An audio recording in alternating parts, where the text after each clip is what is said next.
Hi, I'm Michelle, and this is The Other Side of Misery, a space where I think out loud about life, making meaning, staying curious, refusing to flatten experiences into binaries. Let's begin. I think that's how we're going to start the shows now. It might change one day, but for now, let's keep it. So, I've introduced the podcast in previous episodes. I've explored beginnings, but I haven't introduced myself yet. I mean, I'm Michelle, which is a start, but we don't really know each other yet. Kind of like with beginnings, there's this circular nature to a person, which makes an introduction a type of beginning. Every time I sat down to write this introductory episode, I kept running into this same problem. I don't know how to do it accurately, and I don't know where to begin. Every introduction is a selection, a curation, a costume, a version of yourself that you choose to present first. I will introduce myself in this episode, but I also think I want to talk about that, to talk about what it even means to introduce yourself, what identity is, and whether the labels we reach for are enough. Yeah, it's a big topic. I will probably need a few episodes to cover this. I'm taking a social psychology class right now. Actually, I guess I should preface this with I'm doing a PhD in counseling psychology and have been doing psychology-related things for years at this point. I guess I'll give you a more traditional CV/resume kind of breakdown in a bit. But first, back to the story. Okay, so I'm taking a social psychology class right now. And one of our topics recently was on identity and identity cohesion. The class started with my professor pulling up a slide that said, "Write about yourself. Who are you?" It prompted further, focusing especially on your emotional experiences. Don't worry about punctuation, sloppiness. Go where your mind takes you. Write just for yourself. Try on different perspectives. Who are you, and how do you know? Feel free to pause the episode here and do the activity yourself. If you want to share it with me, go for it. If not, totally fine. These prompts are from a story sampling technique by this social psychologist named James Pennebaker, who's spent decades studying how we narrate ourselves, how the stories we tell about who we are shapes our psychological health. So his expressive writing paradigm showed that when people write about emotionally significant experiences, their mental health and physical health often improve. So the story sampling technique that we did in class kind of builds on that. Rather than asking us to write about a specific event, it just asks us to write about ourselves and then look at what we reach for first. What themes emerge? What do we avoid? The stories that surface and the ones that don't. It's less about the content and more about the act of narrating, because how you tell yourself to yourself, that can be pretty revealing. So I sat before this question thinking, what? Like, where do I even start? I immediately typed out, "Who am I?" ? Then I paused to think about that. After a moment, it clicked. I kept writing. And this is copy paste what I wrote. The who am I part, yes, okay. Who am I? A great place to start is with that question. Because I ask questions, these abstract, unknowable, untenable, constantly evolving questions often. I look at myself and wonder. I am curious in all directions. Emotionally, I am rich and deep and saturated, expansive and complex, and quite like a quantum superposition, I exist in seemingly opposing emotional states at once. Contradictions make sense. They create space for the liminality of my quote-unquote self to emerge as my emotional self takes on the world around me. I am porous. I absorb the emotional states of those near me, both physically and in spirit. I am sensitive. I feel the world around me intensely, bright lights of color shining in all directions at once. I don't drown in the color and the light. I love it. Even when it hurts, it feels so awake and alive and real that I love it for the gift that it is, the gift of a well-saturated life. This has been vague, and perhaps vagueness is easier to start with. I appear cheerful, warm, grounded to others. They see me as friendly and sociable and even bubbly and hyper and energetic, enthusiastically engaged with all that surrounds me. And that is true. But it is half of me, or maybe even a quarter. There are parts of me that are silent, solemn, monk-like in their quiet sanctity, that float in a peaceful trance, suspended animation, a breath in and out that connects and separates me from a river of all things around me. This river leads me to another part of myself, the one that feels the same sanctity, and though it is quiet, it is not monk-like. It's not so separate as it is timeless and boundless and ephemeral.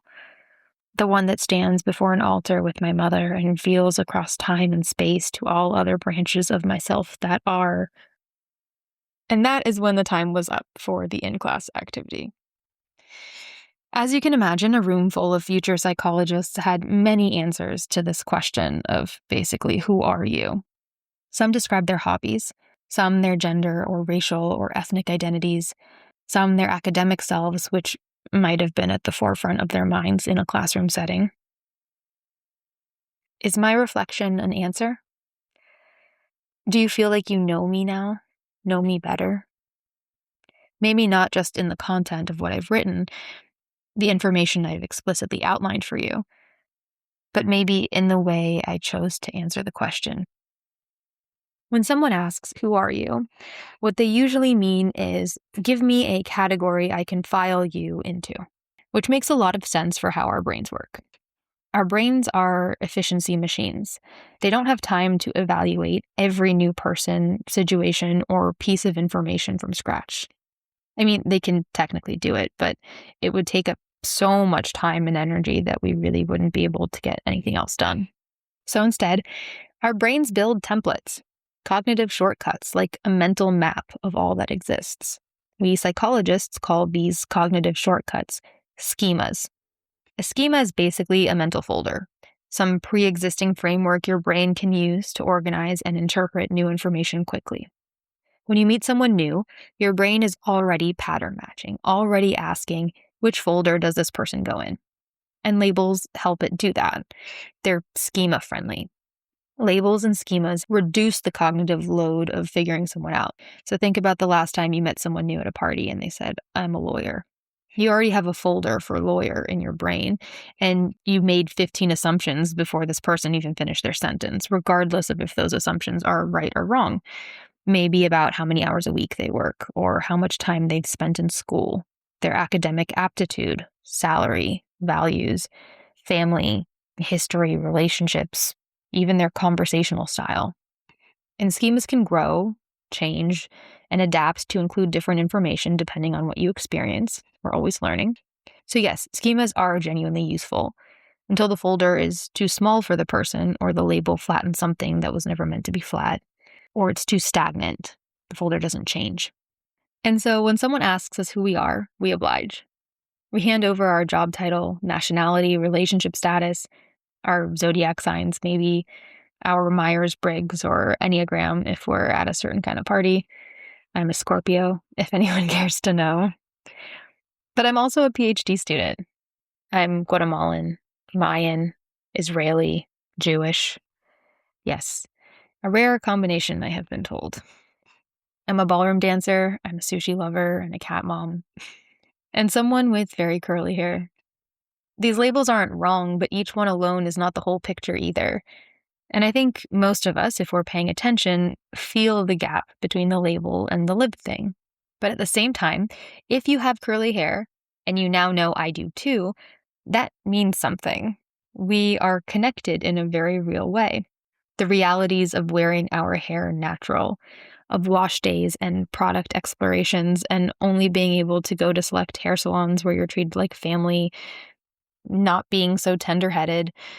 Same thing with cat moms and sushi aficionados and Israelis and Guatemalans and PhD students and Scorpios and really anything else. Each of these labels relate to a part of a lived experience, to a shared history or narrative or way of navigating the world. And some of our identities stay, while others fluctuate. Like I've been dancing for a while now, but at what point did I become a dancer rather than just a person who dances? I guess there's this distinction that comes up, that of doing a thing versus being a thing. I dance 4 times a week, but am I a dancer? I make art, but am I an artist? I write poetry. I recently started going to the gym. I run in 5Ks occasionally. But am I a poet, a fit person, a racer? What and where is the line between doing and being? I think we each get to decide this for ourselves. We get to decide if it makes sense to us, this feeling of belonging to a label. Yeah, I think the being version feels weightier, more permanent, like you're signing a contract and committing in a way, marrying yourself to the label. And the doing version feels lighter, but also somehow less committed, like you're always one missed practice away from losing the right to call yourself the thing. It doesn't belong to you really as much as like you're borrowing it, trying it on, getting used to it, sticking a toe in the water. I think there's a cost and a benefit to both. On the surface, when you marry yourself to an identity, you can get stuck. When you simply do a thing rather than become a thing, you retain movement and flexibility. You can adapt and grow and change potentially more easily. And we can debate the merits of doing versus being for a while. I'll likely have a full episode on it at some point. But I think more important than debating if the label is good or bad, at least for right now, is maybe discussing the cultivation of a cognitive flexibility. Something flexible enough to adapt to new identities, to new versions of yourself that emerge. That way we can hold on to the labels and identities that we are in the moment that we are, but we're also open to the labels and identities being fluid, evolving and constantly emerging or changing shape, sometimes based on how we grow and sometimes based on our environments. Let me circle back and introduce myself. My name is Michelle Meital Sanabria. The Michelle was chosen because it's easy to say in English, Hebrew, Spanish, and most any place I would want to visit or live in as per my parents' thinking. The Meital is Hebrew and means literally the water of the dew, as in morning dew. The Sanabria is Guatemalan, but harkens back to a time long ago when we were Spanish in a town in Spain called Puebla de Sanabria. All parts are mine.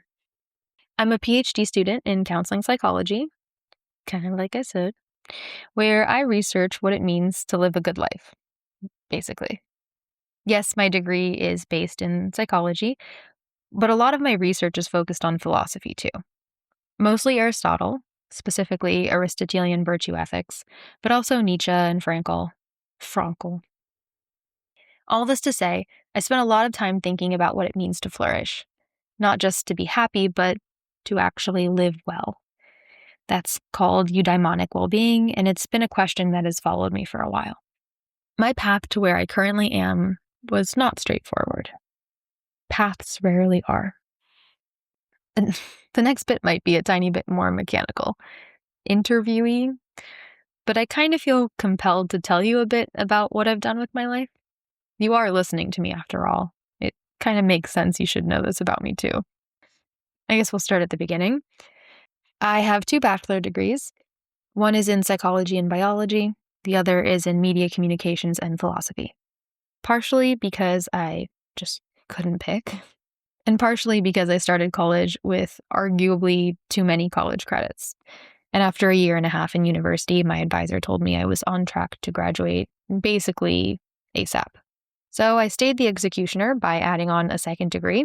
I didn't feel ready to leave just yet, but somehow I still managed to finish both degrees in 3 years and did about 5 years of psychology research through all that. I look back at my undergrad era and I think, when did I sleep? I don't think I slept. I started doing research my very first semester in undergrad at the medical school, studying how children with autism learn best in different classroom contexts. I did that for 2 years. year 2 of undergrad, I started working in a cognitive psychology lab.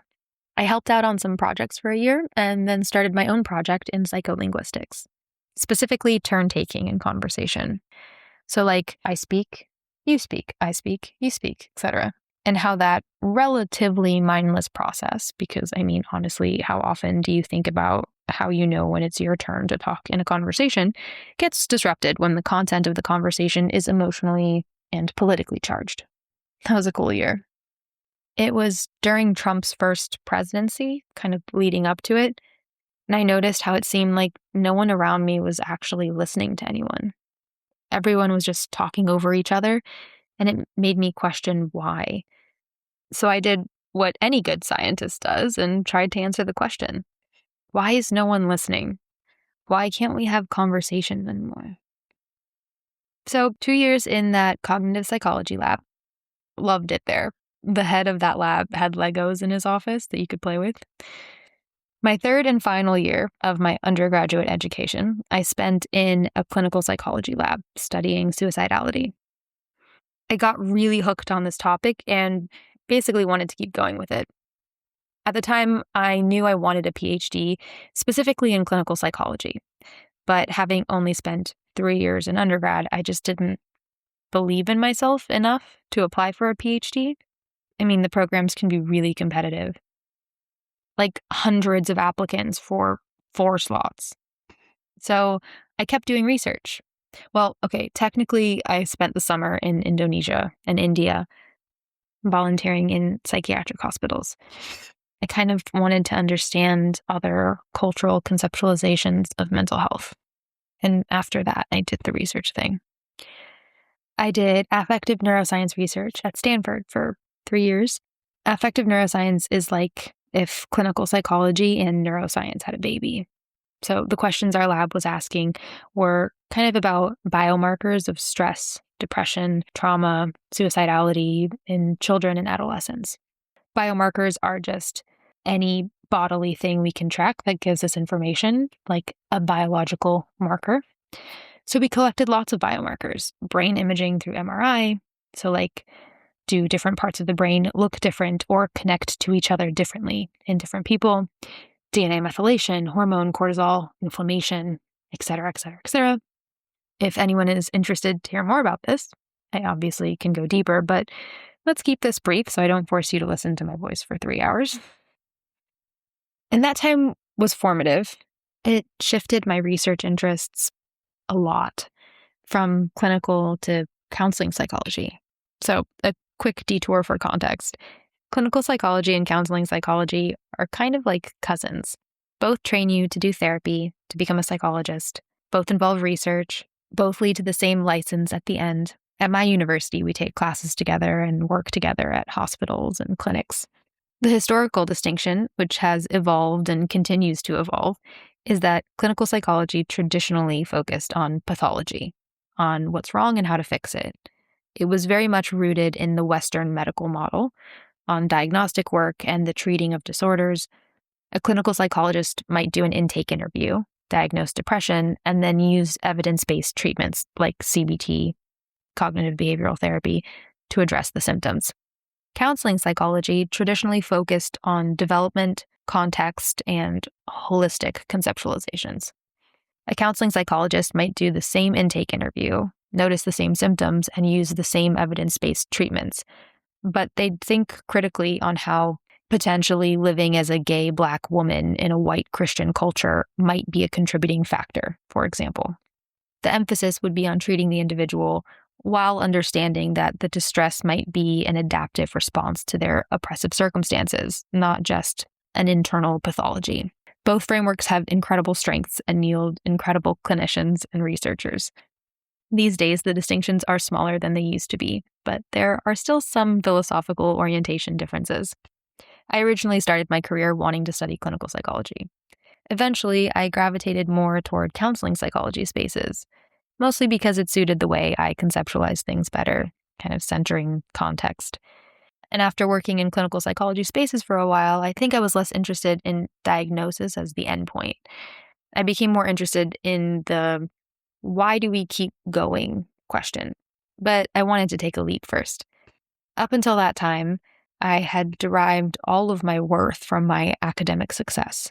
If that wasn't clear from the extensive amount of academic work I pushed myself to do, I felt that I was only worthy, capable, useful because I was intellectually sharp and impressive. My worthiness was tied to academic success, so I needed academic success. I was only that. Who would I be if I didn't have that? There's a story from Croatia that belongs here because it's the catalyst to that realization. And I'll tell it properly another time because it deserves its own episode. But the short version is this. I was sitting in front of water, so blue it spoke directly to a part of my soul I hadn't known before, maybe ever. My mom called me on FaceTime and said, unprompted, I haven't seen you this happy in years. And something cracked open. Because she was right. I was happy. Actually, genuinely, fully happy. And I couldn't remember the last time I'd felt that way. And then the second thought hit almost immediately. What am I doing with my life if it doesn't feel like this? That was it, that fast. Not a slow realization, no time for contemplation. More like a supernova. From one moment to the next, something reoriented. Later on, I reflected more and realized academia had been my skeleton. Not a passion, not even just an identity, a literal structural support. I needed it to stand up. My worth, my shape, my reason for taking up space, all of it was load-bearing on that one thing. And what Croatia showed me was that joy could be a spine too. That aliveness could hold you together just as well, maybe better. So I went off to exist for a while. Road trips, camping, hiking, painting for the first time, writing poetry no one asked for, just being a person in the world. But after a while, I wanted more. The intellectual hunger came back, except this time it felt different. I didn't need academia the way I had before. I wanted to meet it as a colleague, as an equal, someone choosing to be there because it was part of what made me feel alive, not because I needed it in order to stand up. And when I came back with a different question.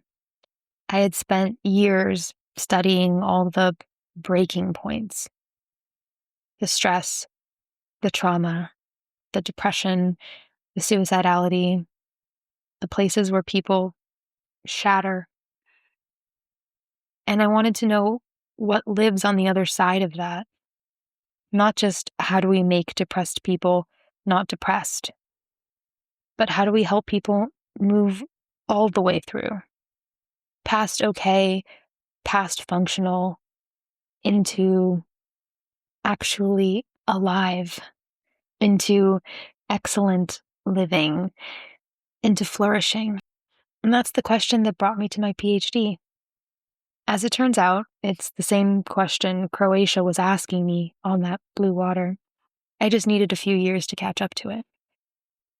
My days are now split between coursework, research on cross-cultural approaches to flourishing, and clinical work, which for me is working with bereaved parents, people who have lost their children to cancer, helping them find their why, their reasons to keep going, which, it turns out, is the question I've been asking my whole life anyway. All of that, the neuroscience, the hospitals in Indonesia, the grieving parents, the year in Mexico, it all kept circling the same question. Not what breaks us, but what we do after. I also think about physics a lot. I read tarot. I read tons of books for fun. I'm a ballroom dancer, but also a social dancer. I live with chronic pain and illness. I've spent my entire life existing between worlds of Mayan, Guatemalan, Israeli, Jewish, American. And that in-betweenness shapes everything I think about what it means to be a self and to belong. I'll definitely make another episode about that in-betweenness in the future. But here's a metaphor I keep coming back to. I don't think of my identity as a coherent story. one through line you can follow from beginning to end. I think of it more like a mountain range, something too large to see all at once. From one vantage point, you can see the academic. I think that's the version you met today. From another, the poet. From another, the absolute goof, the chronic illness girly, the Mayan, the researcher who went and lived in Mexico because she needed to touch something real. None of those are false, but none of them is the whole thing either. And the thing that I sit with a lot isn't that I'm internally fragmented. It's just that most environments can only metabolize some of me at a time, or that we only have a set amount of time for a podcast episode length. So I can only introduce you to a handful of parts of me at a time. I've stopped trying to be fully seen in any single space. Not out of defeat, but out of philosophical necessity. I made peace with the idea that belonging doesn't always mean being fully known. Sometimes it means being present alongside something. A person, a community, a tree in your backyard, without requiring them to hold all of you at once. This podcast is called The Other Side of Misery. And part of what I want to explore is exactly this. What does it look like to live well, not in spite of complexity, but through it? Not when your identities resolve, not when your suffering ends, not when you finally figure out who you are, but now, in the contradiction, in the vastness, in that in-between. Because as we're trying to figure out who we are, we already are. We are always being. I think a lot of us have been sold a model of self that requires coherence, requires a tidy narrative, a resolved identity, a recognizable self that shows up consistently across contexts. And I think for a lot of people, maybe most people, that model doesn't fit exactly. It's a bit too small. So what I want to do here is ask different questions. Not who are you, as in give me a label, but what are you living toward? Not have you figured yourself out, but what are you still in the middle of? I'll bring in philosophy, psychology, mythology, my own half-finished thinking. It'll be intimate because I'm not interested in performing expertise. I'm interested in working things out in front of you or alongside you. So that's me, or a version of me, a vantage point on that mountain. My name is Michelle. I study flourishing. I live with contradiction.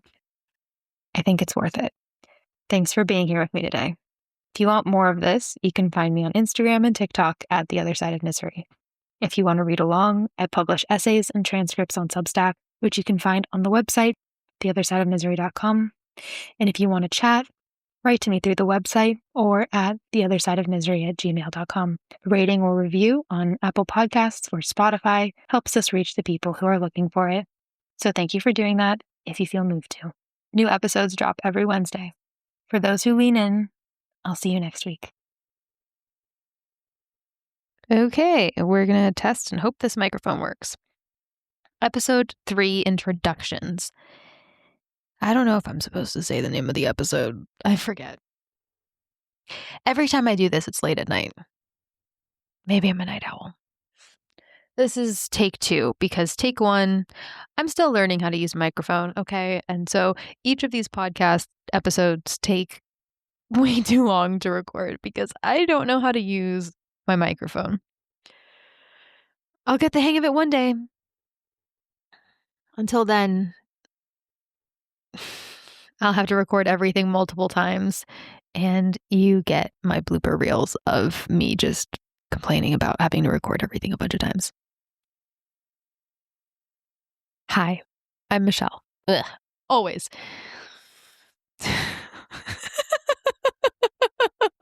Oh, God. I have a cat.